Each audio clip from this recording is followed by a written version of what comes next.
is called Persuasion. Persuasion.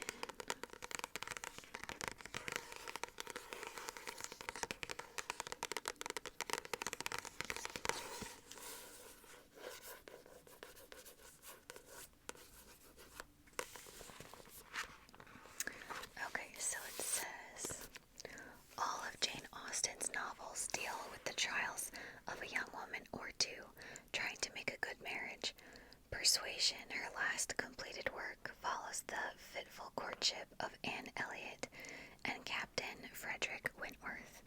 Anne and Wentworth love each other from the very first, but a misunderstanding causes her to reject his proposal. They part for years, neither one marrying, when Wentworth's relatives wind up renting Anne's family estate from her profligate father. The two former lovers are thrown once more into each other's circle.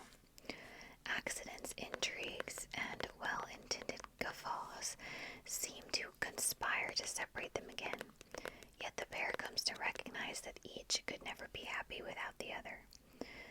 Though Persuasion lacks the effervescence of Emma or Northanger Abbey, it is, like Anne's cousin William, steady, observant, moderate, candid.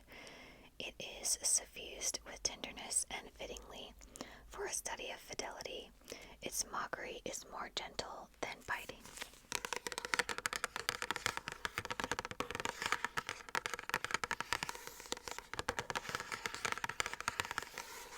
I love all of Jane Austen's books. I did not have a copy of Persuasion though, so I was glad that my parents found this one. And then this one is a little bit different. So this is sort of by Jane Austen. She never finished it. It was an incomplete manuscript when she passed away. And so, basically other people finished it for her. And it's going to be a TV series. Either that or it already is out. I'm not sure, but it's a PBS masterpiece. I really want to watch it. This is Sandition by Jane Austen and Kate Riordan. I'm not sure how to say that. With a foreword by Andrew Davies. So it says, every seaside village has its secrets, but Sandition has more than most. It's a really pretty picture of the actress from the series, the new series.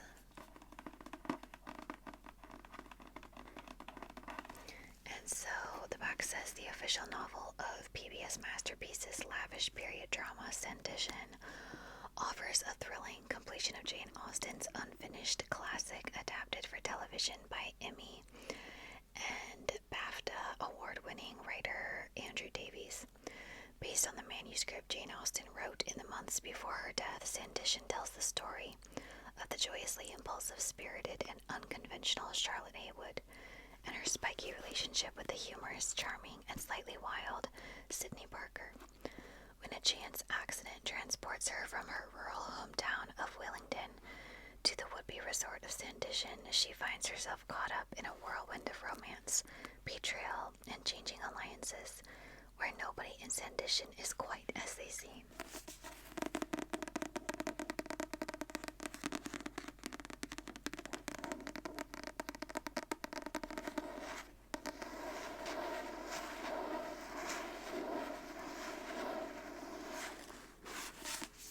So I'm excited for that one too. And then this is by Philippa Gregory. This is called Tidelands.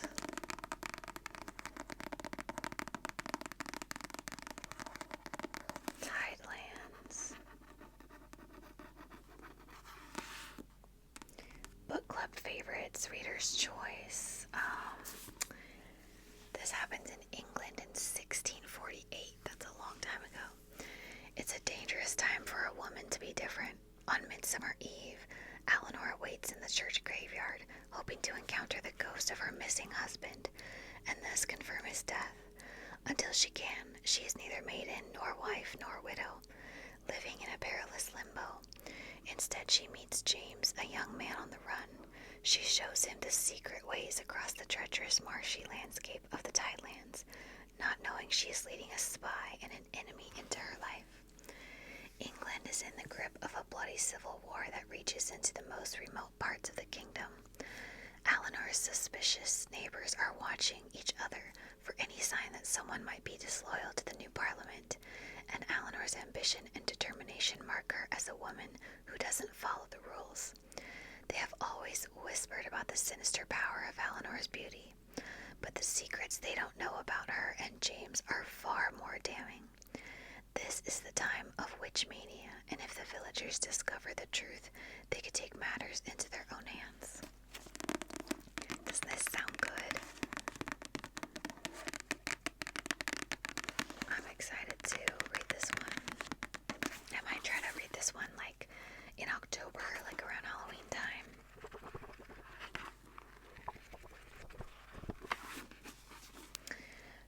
Okay, so now we're moving into the nonfiction.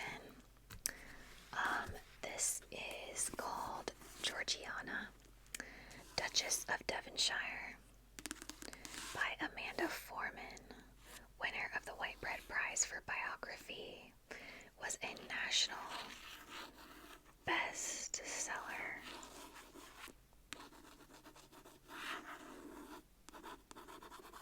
Georgiana. I love that name. That's so pretty.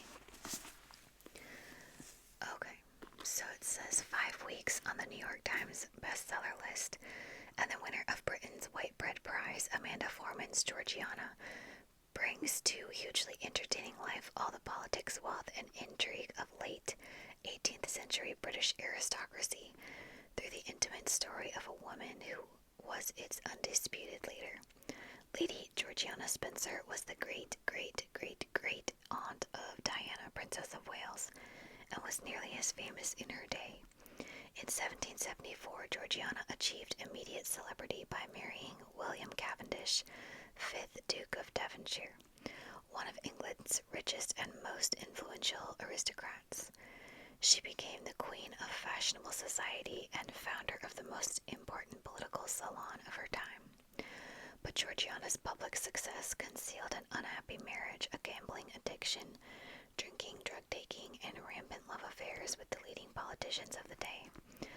With penetrating insight, Foreman reveals a fascinating woman whose struggle against her own weaknesses, whose great beauty and flamboyance, and whose determination to play a part in the affairs of the world make her a vibrant, astonishingly contemporary figure. Sounds so interesting.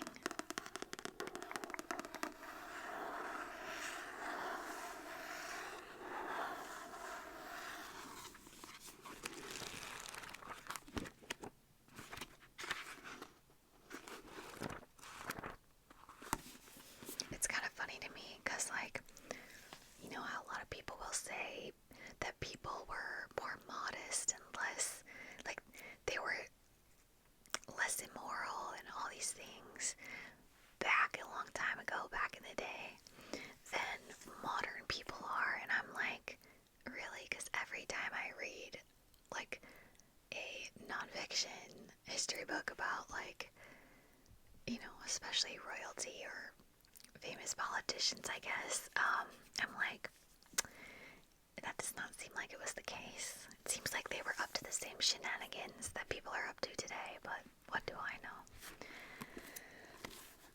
Not that I'm saying people should be up to any shenanigans, but just that it still happened a long time ago, just like it does now.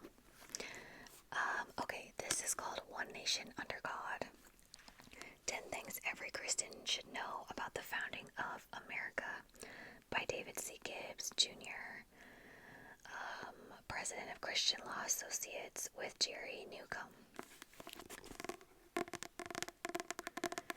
If you've been watching my channel for a while, you guys know I love everything, learning everything I can about, like colonial America, founding fathers, the Constitution, all the things, the Revolutionary War. So, of course, I wanted this book. It says, is America still one nation under God? Our modern courts seem to say no, as do the secular media and the public But what do the facts of history say? Here are 10 incontrovertible, heavily documented, and politically incorrect historical facts that prove Christianity played a pivotal role in uniquely shaping the freest, most prosperous, and most powerful nation in history. An interesting take that I'm curious to read about, so we shall see.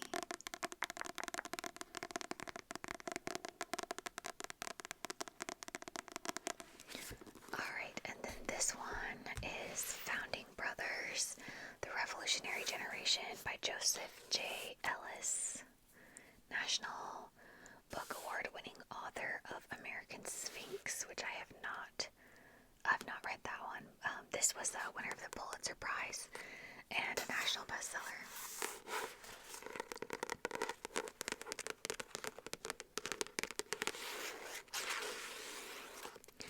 Alright, so it says, in this landmark work of history, the National Book Award winning author of American Sphinx explores how a group of greatly gifted but deeply flawed individuals, Hamilton, Burr, Jefferson, Franklin, Washington, Adams, and Madison, confronted the overwhelming challenges before them to set the course for our nation.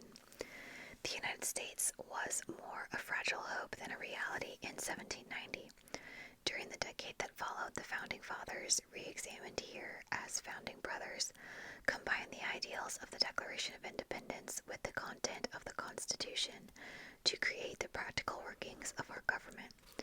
Through an analysis of 6 fascinating episodes, Hamilton and Burr's deadly duel, Washington's precedent-setting farewell address, Adams's administration and political partnership with his wife, the debate about where to place the capital, Franklin's attempt to force Congress to confront the issue of slavery, and Madison's attempts to block him, and Jefferson and Adams' famous correspondence.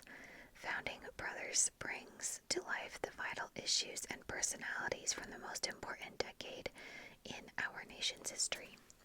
I'm very excited to read this because, again, as you probably know, if you've watched the channel for a while, John Adams is my favorite president.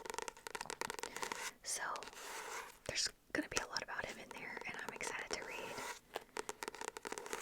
what's in here. So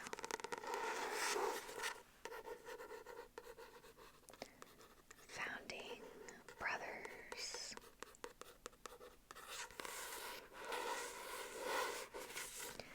Okay, this next book is about Theodore Roosevelt.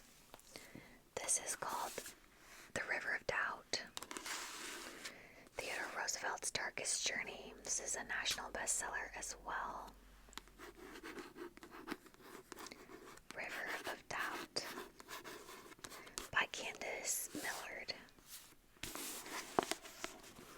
So it says, the River of Doubt is a black, uncharted tributary of the Amazon that snakes through one of the most treacherous jungles in the world. After his humiliating election defeat in 1912, Theodore Roosevelt set his sights on the most punishing physical challenge he could find, the first descent of an unmapped, rapids-choked tributary of the Amazon. Together with his son Kermit and Brazil's most famous explorer, Candido Mariano da Silva Rondon, Roosevelt faced an unbelievable series of hardships. They lost their canoes and supplies, 2 punishing whitewater rapids, and endured starvation, Indian attacks, disease, drowning, and a murder within their own ranks. In the end, 3 men would die, and Roosevelt would be brought to the brink of suicide, but the expedition accomplished a seemingly impossible feat and changed the map of the Western Hemisphere forever.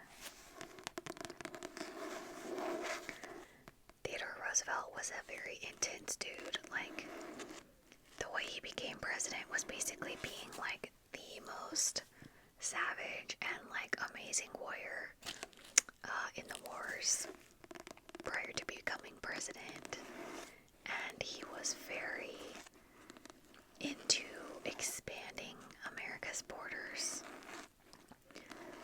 So when he lost, like, he was crushed, but yeah, he decided to go on this crazy journey in the Amazon after he lost, basically to like prove himself to himself, I think. I knew about him doing that, but I've never gone in depth about what happened there, what he did there. So this could be really interesting.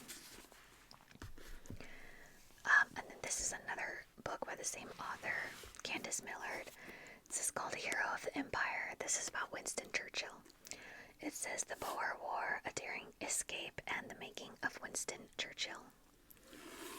Hero of the Empire. Winston Churchill was also a very intense dude. Very cool. Very intense.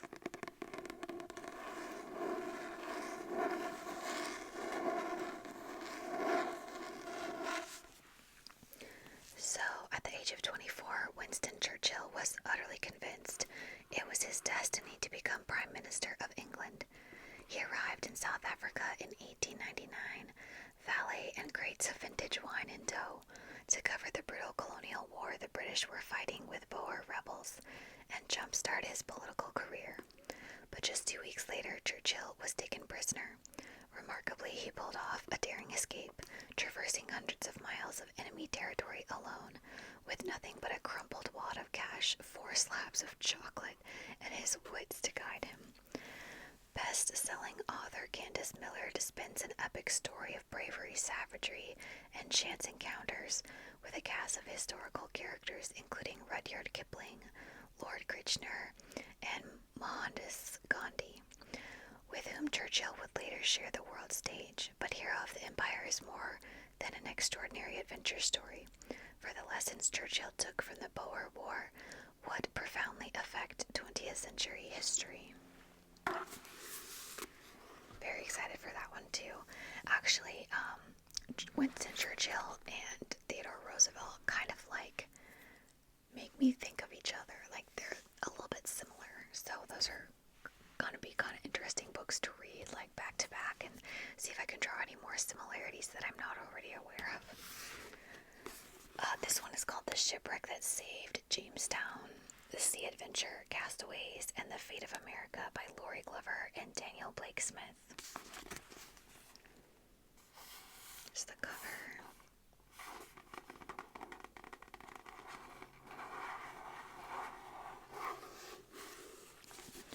So it says, the English were latecomers to America, and their initial attempts to establish an overseas empire met with dismal failure. In 1609, another disaster set the final course of this dramatic history, when the Sea Venture, the ship dispatched by London investors to rescue the starving settlers at Jamestown, collided with a ferocious hurricane and was shipwrecked off the coast of Bermuda. This riveting historical narrative describes how the 150 castaways were seduced by the island's unexpected pleasures for almost a year and were later riven by mutinies when ordered to continue on to Virginia. Ultimately, they built boats with their own hands and arrived safely in Jamestown to face the daunting task of rebuilding America's first permanent colony.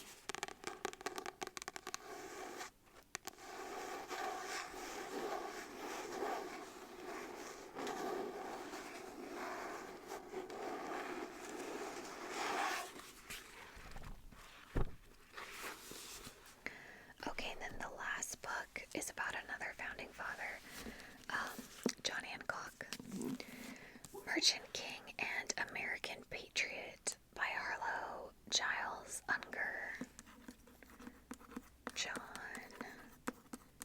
Hancock.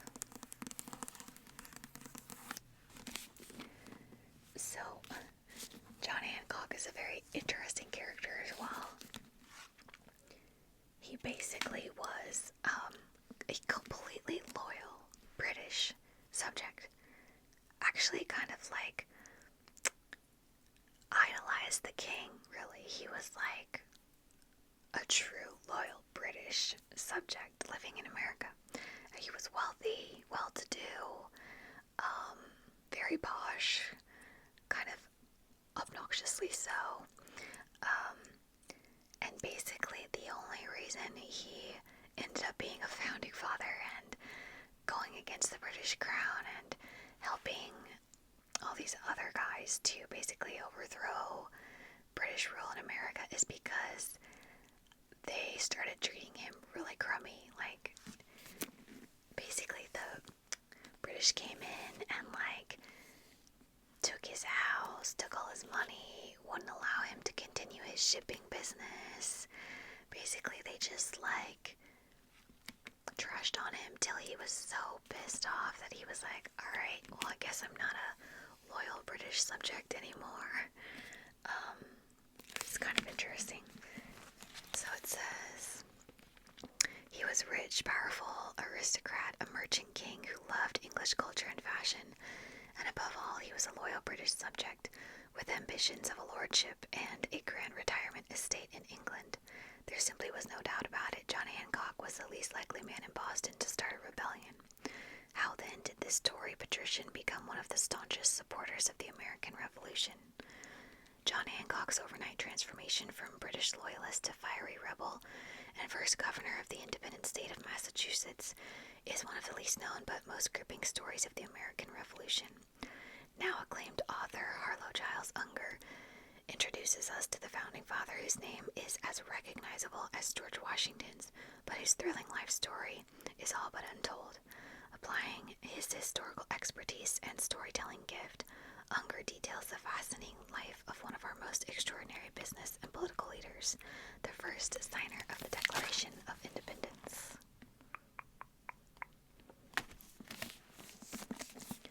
So I'm pretty excited for this one.